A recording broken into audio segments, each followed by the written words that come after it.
tonight our deep dive starts with the University of Clemson, a team that did win the ACC a year ago, a team that did get to the playoffs.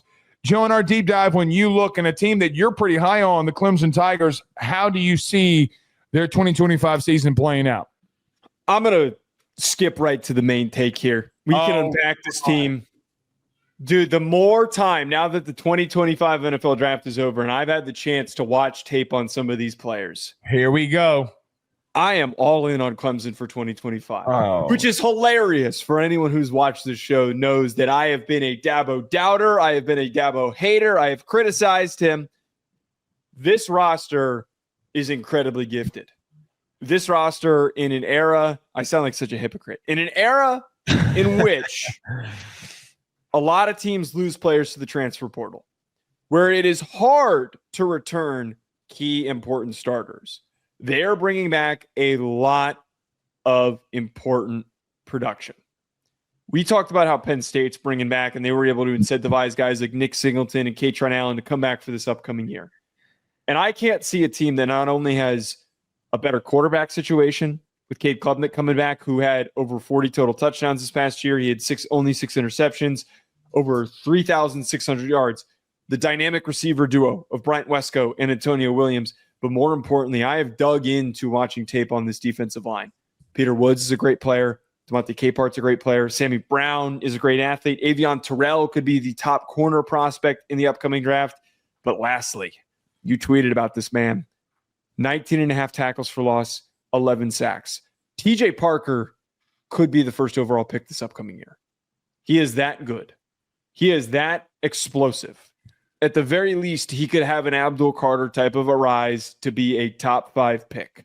He's got a couple things he's got to work on, but man, that kid's sack production could go through the roof this year with the supporting cast around him and Will Help coming in from Purdue. Blake, to just repeat myself, I am all in on this Clemson team.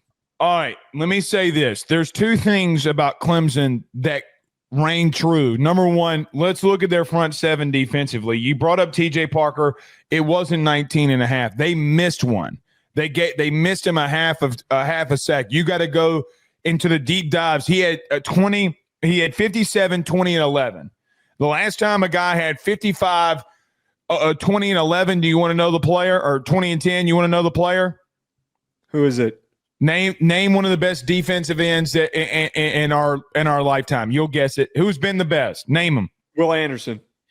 No, God bless you. No, it was actually, if you remember, it was Chase Young who had a similar stat line to that. Now, TJ Parker's is a little bit better. Remember the TJ Parker thought. I want to come back to something in just a moment. You said some things he's got to work on. Peter Woods had a down year. 28, 9, and 3, not bad numbers. Will Helt had 10 tackles for loss at Purdue last year with 5 sacks.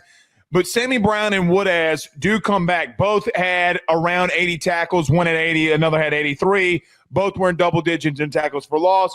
They, as a front seven unit, Joe, they had 61 tackles for loss in their starting front seven. It's a lot. Schematically, defensively, I thought that they were very bad, and I don't think with a new DC that they will be bad. But they're really bad in a lot of moments. The interesting thing about Clemson in their front seven is the production that they had within the games that we talked about a year ago. They couldn't stop a nosebleed with the Sampon.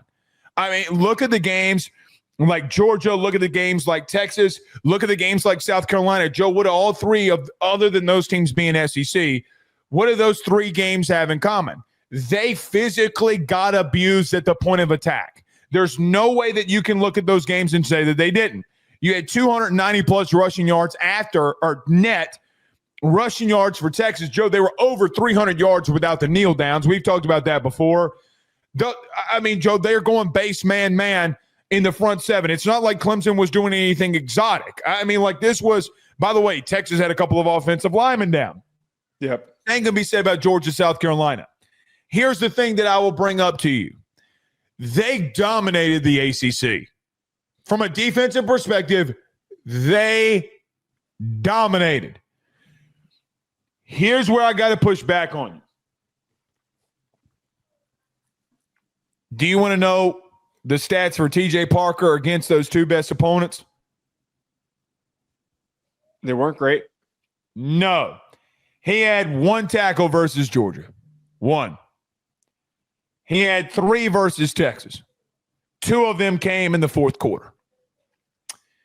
All of the dudes in their front 7 did not show up in these big game situations. That's not me saying it. It's literally what happened. So Clemson fans will say, oh, shit, Blake's a hater. If they play LSU week 1, Blake's a hater. No. They got a lot of talent. So what am I trying to say here? I think what the most intriguing thing is that they have serious talent that they got to put in a better position to make plays. Joe, they got to stop the run. They got to find a way to stop the run. They couldn't do it against those 3 teams a year ago. But they got the dudes. That's the wildest thing about this. They got athletes all over the place, and we ain't even talked about their secondary yet. I think it's such an anomaly when you have this level of production from dudes, but yet in the biggest games, they can't find ways to put them in the right positions. I think that was a coaching staff problem. I think it was a DC problem, and why you had to change DCs. It's why you went out and got Tom Allen. Joe, they're going to have to prove that they can dominate everything outside the ACC. Because when you're playing these other teams, and they very well can do that against LSU week 1. I've told you this before, if you made me on April the 29th, 2025 to pick a team to win, I would pick Clemson at home to beat LSU. But I also seen them not show up in the bigger games the last couple of years. And that, from a defensive front 7 perspective, it will be interesting to me to see how they respond because they do have the dudes. And listen, I am not poo-pooing on what you said about him being a potential number 1 overall pick. The dude's got serious talent. But I also need him to show up in big games, along with the other collective group who did, Joe, the craziest thing where they had 61 total tackles for loss. That is the only other team that could say that from a year ago is the University of Texas. I understand the point that you're bringing up here, but there's a very key important change that has happened this offseason for Clemson. Tom Allen coming in. Wes Goodwin was fired. Some people I talked to were kind of iffy on Wes Goodwin. They thought that he shouldn't have been hired in the first place, that he shouldn't have been the DC for the team. And since Venables left, the defense has taken a step back. The way that you know that a team has more potential and that a lot of their inconsistencies came from coaching is when you, put on the tape and you watch the players and you see what they're capable of doing and you get wowed by some of the things from Cape Hart, who's a massive human being, from Parker, who's a massive, explosive human being. All of those guys showed potential, but they weren't, it felt like, set up as effectively to succeed. I didn't see a lot of creativity from Wes Goodwin. I didn't see like a lot that made me think, hey, you're maximizing the current group the way that Brent Venables used to do. The inability to step up in big games was a big problem. And the way that they played against Louisville was a big problem. Tom Allen did not have the same issue. Tom Allen, when he was at Penn State, their biggest games, their defense was a driving force for why they stayed close. It was why the game was close against Ohio State. It was why the game was close against Notre Dame. It was why they were able to dominate Illinois the way that they did. He is a brilliant enough of a defensive mind. We saw how quickly he stepped in with the talented group of Penn State defenders, took them over, galvanized them, and set them loose to make big plays. I think that he's stepping into a very similar type of a situation with a very similar talent pool, talented front 7 that he gets to unlock. There's just so much for him to work with that I have a lot of faith in Tom Allen, who I once criticized, and I thought that was a poor hire for Penn State at the time. I think that this is going to be one of the bigger driving forces for their success. I agree with you on this. They have a lot of talent that Tom Allen can work with. The problem I see with your thought on this, ain't no scheme going to stop them getting bullied up front the way that they did in that playoff game. There's no way that you can look at that game and say to yourself when Peter Woods is getting blown off the ball that, Joe, I listen, I agree. Listen to me. I agree with what you're saying. If you told me at the end of the year that front seven absolutely abused teams, I'm right there with you. I can see it. I understand it. But you're going to have to also look at this from this perspective too. If you told me at the end of the season too that their issues did not change, and the Texas playoff game that we saw where they're getting destroyed, Joe, I'm sorry. You don't give up 300 rushing yards and you didn't get your ass exposed. It does not exist. Then if you told me that, look, their same issue is that they still got exposed in the running game, how else can I look at that? Right? Like, I think TJ Parker's a top 10 pick? I'm with you. I agree. Do I think Peter Woods, who's been mocked in the top 10 too? I actually don't. I think that's too high. That's too rich for me. I agree. I think it's a little too high. It's way too rich for me. Is Sammy Brown a top 10 pick in the future? Yes. I'm with you on all of that.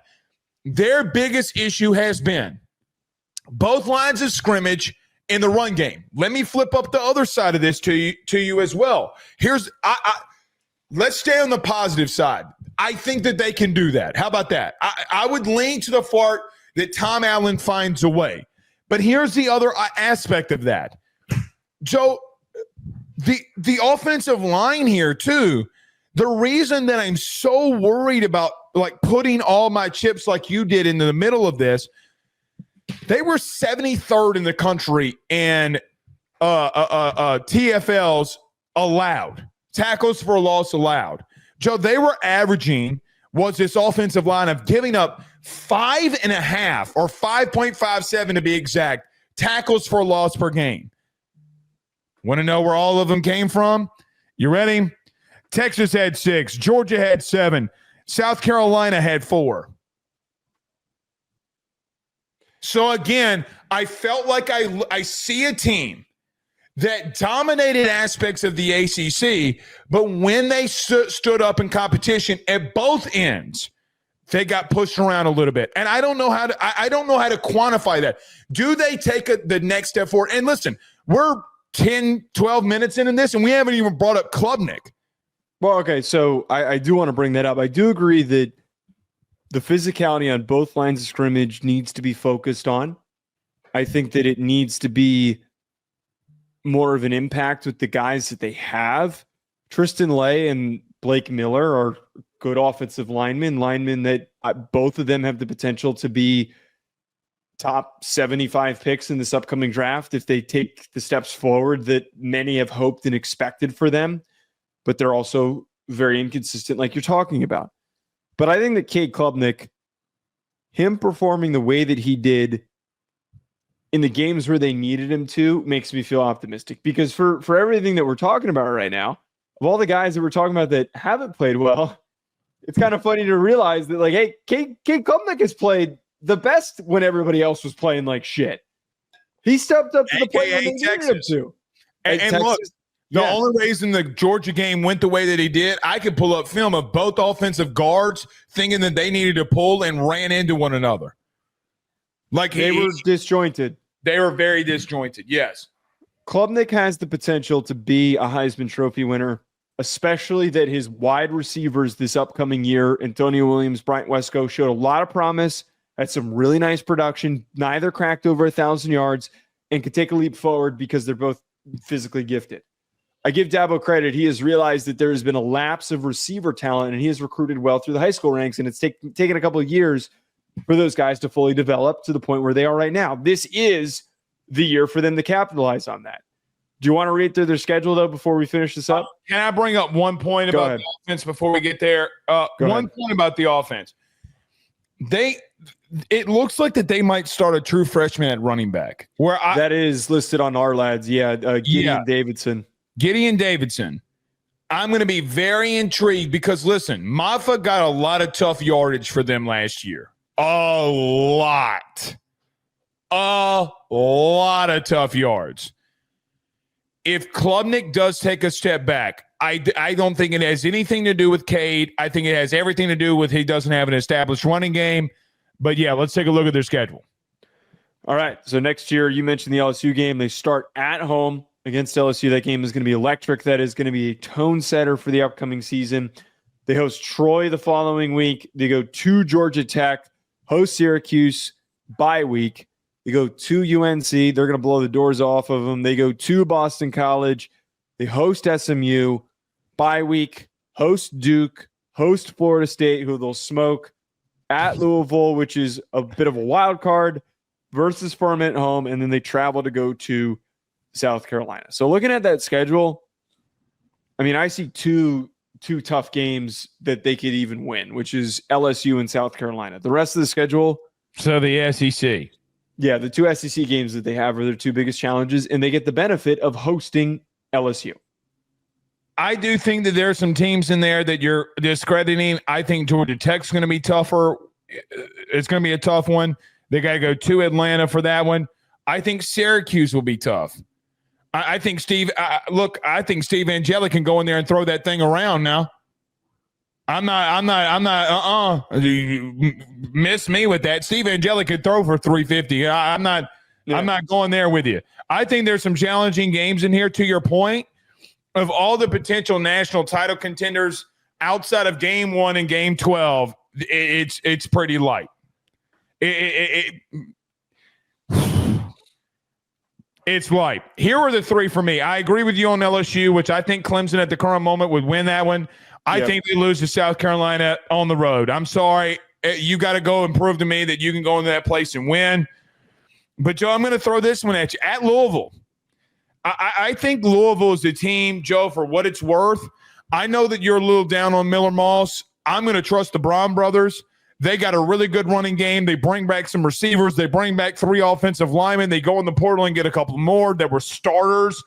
Defensively, I think that they got better. That's a tough place to go into. By the way, you get them horses start running, and I'm telling you now, shit gets goofy. Shit gets goofy down there in Louisville. So I think that one's tough. But again, as the national title contenders, I think this one could be a more favorable schedule than the rest. I see 10-2 as the floor, 11-1 as the ceiling. I agree with you. The South Carolina game, but we're going to preview South Carolina. We talked about this on the Alabama preview. Alabama lost a lot. They lost a lot of key players this upcoming season. So, there is a shot for them to still win that game. Undefeated's on the table. I find it very hard to believe that anybody goes undefeated anymore. Like Oregon. Do you think that for a part of Clemson, do you feel like that they at some point have to prove, even though they've proved it in the past, I feel like Dabo and them got to prove that they can win one of these big games. They easily can show that they can do it against LSU. But other than SMU a year ago, name a big game that they won. That's fair. They haven't had one in a few seasons. Dabo has the capability to do it. It's just we haven't seen it recently. I think he's shown an ability to galvanize his guys and motivate them when he needs to. I will say this: if they beat LSU at home, first game of the season, I mean that is the biggest momentum builder you could ask for. I agree. Listen, I think that they're going to beat them right now based off of what I've seen at LSU. Now, that can change. Again, it's April 29th. We can go out there in August and see that I think LSU's changed, whatever. But I'm going to tell you this. I'll tell you this right now. Let Blake Miller and Tristan Lee keep playing the way that they were at tackle a year ago. Joe, they got exposed by edge rushers. Y'all, all right? Yeah, they got to be better. Listen, you know that I don't walk off in here and just use this word lightly and use this kind of lightly. Yeah. I'm more critical on LSU than anybody. They're good at edge. They will come in there and bust you up. You better be ready. Tristan Lee better be ready. That's all I'm going to say. Blake Miller better be ready. But them 5.57 tackles for loss, shit. Yeah. All right. I don't disagree with that part. By the way, if they lose to South Carolina and LSU, they're losing to Louisville. Book it. Oh, I agree with that because if you're not good enough to win at least one of those, you're going to lose on the road. Absolutely. 100%. I mean, that kind of smells like that game where Notre Dame. It smells exactly like what they did last year. It's exactly what they did a year ago. But that was at Clemson, but I'm saying like 2 years ago when Notre Dame went into Louisville, no one really knew how good Louisville was, and Notre Dame had high hopes, and that completely took their season out from underneath them. Hold on. That ain't true. What are you talking about? You need to go back and you need to go look at those pick'ems and who picked Louisville to beat Notre Dame. Okay. My point is that naturally most people were like, oh, can this Louisville team be scrappy? Can Notre Dame? I get what you're saying. I'm just giving you a hard time. But it could be the same type of outcome there. Very, very could.